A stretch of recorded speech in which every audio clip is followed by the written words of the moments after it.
আমরা যারা প্রবাস জীবন কাটাচ্ছি বা আমরা যারা প্রবাসে আছি, আমাদের মধ্যে অনেকে আছে 10 বছর, 15 বছর, 20 বছর, কেউ আরও 25 বছর, এমনও লোক আছে 30-35 বছর বিদেশ করতেছে।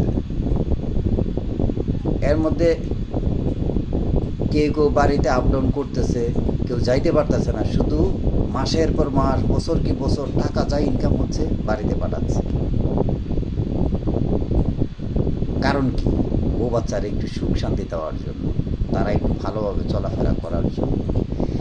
কিন্তু এদের মধ্যে অনেকেই আছে সংসারের বড় বড় ছেলে, অনেক আছে সংসারের বড় মেয়ে।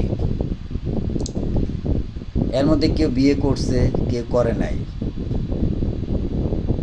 তাদের মাথার মধ্যে বিশাল, তাদের কাঁধে, মাথায় আর কাঁধে দুই জায়গা বিশাল একটা প্রেশার, বিশাল একটা পাথর। সেই পাথরটা হচ্ছে ছোট ভাই বোন আছে, বাবা নাই, মা আছে, তাদের লালন পালন করতে হয়, তাদের প্রত্যেককে ভরণ পোষণ করার দায়িত্ব তার উপর পড়ছে। তখন সে করে কি? আধপেটা খাবার খায়। আধপেটা খাবার কি বুঝেন?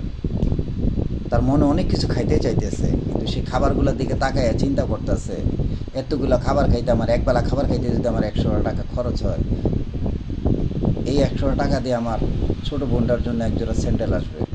আমার ছোটো বোনটা একবেলা 1 প্যাকেট দুধ কিনে নিয়ে আসলে আমার ছোটো বোনটা খাইয়ে একটু ভালো থাকবে।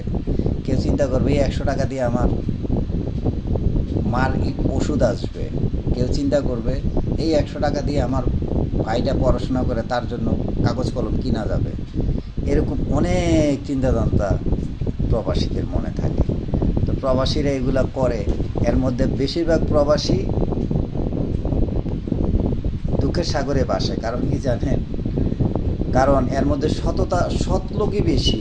প্রবাসীর মধ্যে সৎ লোক সবচেয়ে বেশি। কারণ সততার কারণে সে সারা জীবন সৎ পথে উপার্জন করে যে পয়সাটুকু পায়, সেইটাই তার সংসারের পিছনে সে খরচ করে। যার কারণে দেখা গেছে তাদের খাওয়ায়া পড়াইয়া বড় করছে ঠিকই, কিন্তু তাদের একটু মাথা গোঁজা ঠাই করে দিয়ে দিতে পারে নাই, একটু ব্যাংক ব্যালেন্স দিয়ে দিতে পারে নাই। অথচ বাচ্চা কাচ্চাগুলো ঠিকই মানুষের মতো মানুষ হয়েছে। তো এরকম সংসারের বড় ছেলেটার কপালে এরকমই হয়।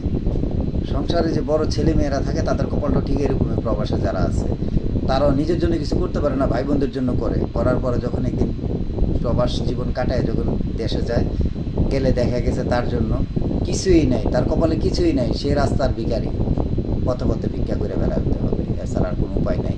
আর নয়তো তার আত্মহত্যা করা ছাড়া কোনো উপায় থাকে না। কেন? আপনাদের কাছে আপনারা